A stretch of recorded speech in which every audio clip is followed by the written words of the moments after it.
আসসালামু আলাইকুম প্রিয় শিক্ষার্থী, আমিন ক্যাডেট একাডেমির অনলাইন ক্লাস কার্যক্রমে তোমাদের স্বাগত। তোমরা যারা তৃতীয় শ্রেণীর শিক্ষার্থী, তোমাদের আজকের বাংলা ব্যাকরণের 3টা গুরুত্বপূর্ণ বিষয় নিয়ে আলোচনা করব। 1 নাম্বার বিপরীত শব্দ, 2 নাম্বার সমার্থক শব্দ, 3 নাম্বার এক কথায় প্রকাশ। প্রিয় শিক্ষার্থী, আশা করি তোমরা বাংলা ব্যাকরণ বইটা নিয়ে আমার এই ক্লাসের সাথেই তোমরা খাতা কলম এবং বই নিয়ে অংশগ্রহণ করবে। প্রিয় শিক্ষার্থী, প্রথমে আমরা দেখব বিপরীত শব্দগুলো। বিপরীত শব্দ তোমাদের সিলেবাসে আছে জন্ম থেকে মান পর্যন্ত। জন্ম থেকে মান পর্যন্ত তোমরা সিলেবাস দেখবে প্রথম দ্বিতীয় সেমিস্টারের যে সিলেবাসটা রয়েছে। তো আজকে আমরা এই বিপরীত শব্দ নিয়ে কথা বলবো। প্রথমে জন্ম মৃত্যু, জীবন মরণ, জমা খরচ, জয় পরাজয়, একাল সেকাল। তরল, একাল অর্থ এখন বর্তমান, আর সেকাল অর্থ আগের অতীত, অতীতে যে কাল ছিল সেটা, সময় ছিল সেটা। তরল, কঠিন, তিক্ত, মধুর। তিক্ত মানে আমরা খাবার যদি কোনো খাবার যদি তিক্ত হয়, লবণ বেশি হয়, তাহলে সেটাকে বলবো আমরা তিক্ত।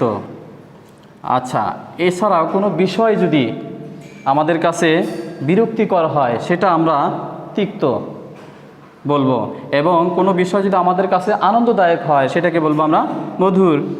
আচ্ছা, এবার দেখো দিবা রাত্রি। দিবা অর্থ দিন, দিবা অর্থ কি দিন, রাত্রি অর্থ রাত।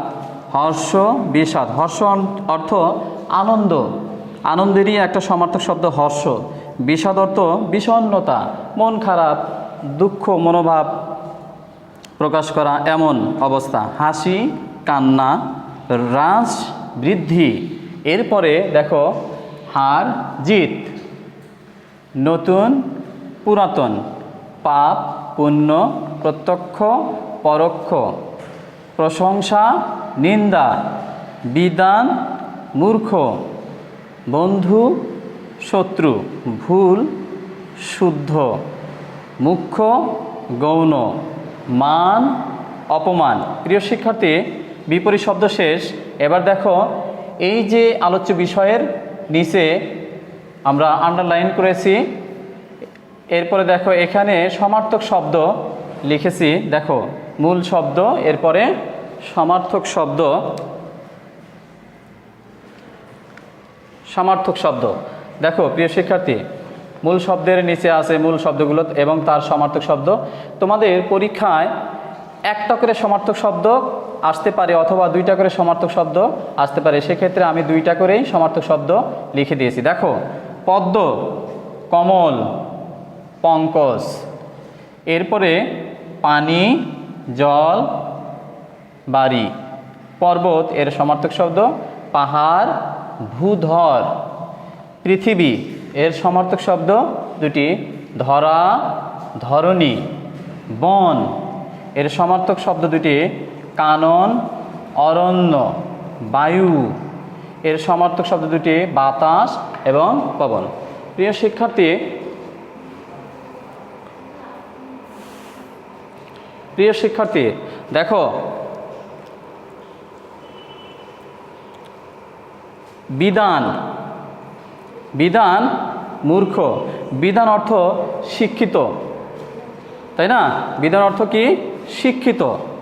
এরপরে মূর্খ অর্থ এই শিক্ষিত বলতে লেখাপড়া করেই যে শিক্ষিত হয় সেটা নয়, যে আচরণে ভদ্র, কথাবার্তায় ভালো, অপরের কাছে প্রশংসনীয়, সেই হলো কি বিধান। এরপরে যে অপরের কাছে ব্যবহারে ভালো নয় তাকে বলবো আমরা মূর্খ।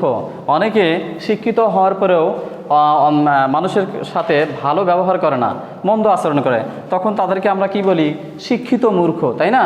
তো প্রিয় শিক্ষার্থী, তাহলে আমরা 2টা আলোচ্য বিষয় 2টা টপিক শেষ করলাম। একটা হলো বিপরীত শব্দ, এই যে এইটা। এরপরে সমার্থক শব্দ, এই যে তোমাদের পদ্ম থেকে বায়ু পর্যন্ত পরীক্ষা আছে 3য় সেমিস্টারে, সেক্ষেত্রে দেখো পদ্ম থেকে বায়ু পর্যন্ত আমি আলোচনা করে দিয়েছি। এখন তোমাদের এক কথায় প্রকাশ আলোচনা হবে। প্রিয় শিক্ষার্থী, প্রিয় শিক্ষার্থী, তাহলে তোমাদের বিপরীত শব্দ এবং সমার্থক শব্দ শেষ। এবার আমরা এক কথায় প্রকাশ নিয়ে আলোচনা করব। তোমরা বাংলা ব্যাকরণের 51 পৃষ্ঠায় যতগুলো এক কথায় প্রকাশ আছে তার সবগুলোই বাংলা সিলেবাসে রয়েছে দ্বিতীয় সেমিস্টারের জন্য। তো আজকে 51 পৃষ্ঠা থেকে আমরা কিছু এক কথায় প্রকাশ নিয়ে আলোচনা করব। 1 থেকে 11 পর্যন্ত আছে গুরুত্বপূর্ণ যে এক কথায় প্রকাশগুলো আছে সেগুলো নিয়ে আমরা এখন আলোচনা করছি। দেখো, অনেক দেখেছেন যিনি, বহুদর্শী। দেখো প্রিয় শিক্ষার্থী, এখানে এই যে হয়ের সাথে যে আমরা রস্যকার দিছি, এই রস্যকার হয় রস্যকার এভাবে লিখলেও হবে, এভাবে লিখলেও হবে, এভাবে লিখলেও হবে। বুঝছো? তোমরা যেহেতু বড় হচ্ছ তাহলে বর্ণের বিভিন্ন রকম বিন্যাস আছে, সেই বিন্যাসগুলো জানতে হবে, তাই না? তাহলে এই যে হয় রস্যকার হু এভাবে লিখলেও হবে, এভাবে লিখলেও হবে। এই যে হয় রস্যকার হু। তাহলে দেখো, অনেকের মধ্যে একজন অন্যতম, তাই না? আকাশে চড়ে যে, খেচর বা আকাশযান, খেচর বা আকাশযান। তাহলে আকাশযান কি তোমরা জানো? উড়োজাহাজ, প্লেন, তাই না? হেলিকপ্টার, বিমান ইত্যাদি। এরপরে দেখো, আপনার রং লুকায় যে, মানে এখানে এই রং বলতে বংশ পরিচয়। অনেকে তার নিজের বংশ পরিচয় লুকিয়ে রাখে, অন্য পরিচয় দেয়, সেটা আপনার রং লুকায় যে, বর্ণচর। এরপরে দেখো, আমিষের অভাব, নিরামিষ। আমরা অনেক সময় যে খাবারগুলো খাই, সেই খাবার যদি নিরামিষ হয়, তার মানে আমিষ ছাড়া যদি হয়, তাহলে সেই খাবারটা কি? নিরামিষ। তোমরা অবশ্যই খাদ্য যে প্রকারভেদ ওইখানে আছে শর্করা, আমিষ, ভিটামিন, স্নেহজাতীয় যে খাবার আছে না? তাহলে নিরামিষ খাবার, সেখানে যদি কোনো আমিষ না থাকে, ভিটামিনযুক্ত যদি কোনো খাবার না থাকে, তাহলে সেই খাবারকে আমরা বলবো কি? নিরামিষ। মানে সেখানে আমিষ এর অভাব। এরপরে দেখো, উপকারীর উপকার স্বীকার করে যে। তাহলে তোমার ধরো তোমার বন্ধু, তোমার কলম শেষ, কলমের কালি শেষ, কলমের কালি শেষ, তো তোমার বন্ধু কাছ থেকে একটা কলম ধার নিলা। তাহলে তুমি যদি পরের দিন তোমার বন্ধুকে বলো যে তুমি আমার উপকার করেছ, তাই আমি তোমার কাছে কৃতজ্ঞ, এবং তোমার পরের দিন তোমার বন্ধু যদি তোমার কাছে একটা কলম ধার চায়, তাহলে তুমি অবশ্যই তাকে দেবে। এটাই হলো, তাহলে উপকারীর উপকার স্বীকার করে যে, তাহলে সে হবে কি? কৃতজ্ঞ। এরপর দেখো, একই উদরে জন্ম যাদের, সহোদর, মানে একই মায়ের উদর থেকে যাদের জন্ম, তারা পরস্পর সহোদর। যেমন তোমরা দুই ভাই তোমার মায়ের উদর থেকে জন্মগ্রহণ করেছো, তাই না? তাহলে তোমরা পরস্পর একে অপরের সহোদর। এরপরে দেখো, একই গুরুর শিষ্য, সতীর্থ। একই গুরুর শিষ্য, গুরু মানে শিক্ষক, গুরু মানে কি? শিক্ষক। এরপর শিষ্য অর্থ শিক্ষার্থী বা ছাত্রছাত্রী। তাহলে যে ছাত্রছাত্রীরা একজন গুরুর কাছে শিক্ষা গ্রহণ করে, সেই গুরুর যতগুলো শিষ্য আছে বা শিক্ষার্থী আছে, তারা পরস্পর সতীর্থ।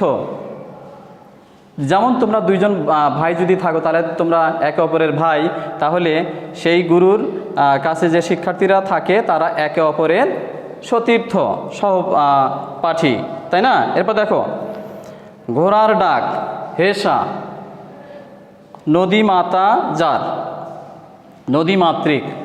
বাংলাদেশে অসংখ্য নদী রয়েছে, তাই না? সেই জন্য কিন্তু আমাদের বাংলাদেশকে নদীমাতৃক দেশ বলা হয়। কি দেশ বলা হয়? নদীমাতৃক দেশ বলা হয়। এরপরে দেখো, 11 নম্বর যে এক কথায় প্রকাশটা রয়েছে, সেটা হলো পান করার ইচ্ছা, পিপাসা। এছাড়াও আরও গুরুত্বপূর্ণ এক কথায় প্রকাশ রয়েছে তোমাদের এই 51 পৃষ্ঠা, বাংলা ব্যাকরণের 51 পৃষ্ঠায়। যেমন গরুর ডাক, হাম্বা, তাই না? একই সময়, বর্তমান, সমসাময়িক, ইত্যাদি রয়েছে। তো প্রিয় শিক্ষার্থী, আজ এই পর্যন্তই। তোমাদের আগামী ক্লাসে এই বাংলা ব্যাকরণের আরও একটা টপিকস নিয়ে আমি হাজির হব। সে পর্যন্ত ভালো থেকো, সুস্থ থেকো। আল্লাহ হাফেজ।